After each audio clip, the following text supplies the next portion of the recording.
មានតែកម្មវិធី Canva Pro នេះមួយបងប្អូនអាចធ្វើឲ្យយើងស្រួលក្នុងការកាត់តវីដេអូឬក៏យើងធ្វើនេះដូចខ្ញុំកុំកាត់តវីដេអូវាវែងខ្លីបានទាំងអស់ហើយ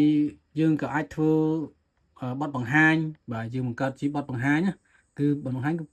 presentation slide នេះដូចរបស់ខ្ញុំអញ្ចឹងខ្ញុំធ្វើ slide នេះងាយបងប្អូនហើយលឿនរហ័សស្រួលទៀតយើងអត់ចាំបាច់ប្រើនេះទេមិនបាច់ចាំបាច់អ្នកមានជំនាញអីខ្លាំងក្លាយើងអាចប្រើបាននៅក្នុងកម្មវិធីនេះវាស្រួលបាទហើយវាធ្វើជានេះទៀតអាចបង្កើតជា thumbnail design សម្រាប់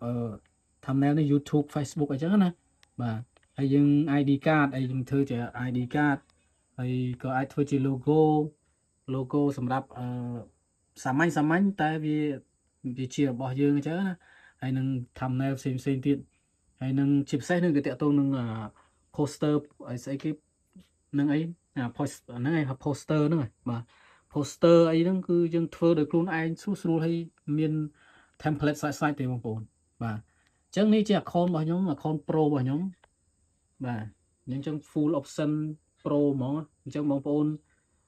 ចង់យកទៅប្រើឬក៏ត្រូវការ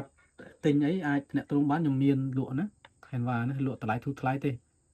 សម្រាប់ចែកឲ្យបងប្អូនយើងប្រើបាទហើយយើងស្រួលប្រើបងប្អូនអើយខ្ញុំប្រើតែនេះហើយការប្រើនេះប្រើលើទូរស័ព្ទដៃក៏បានតាមកុំព្យូទ័រក៏បានដែរបាទ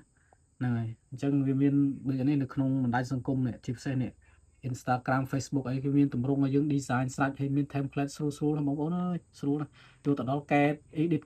ទៅប្រើបានបាទហើយនេះដូចនេះអីតែនេះដោយសារខ្ញុំមិនបាន edit ឲ្យមើលទេ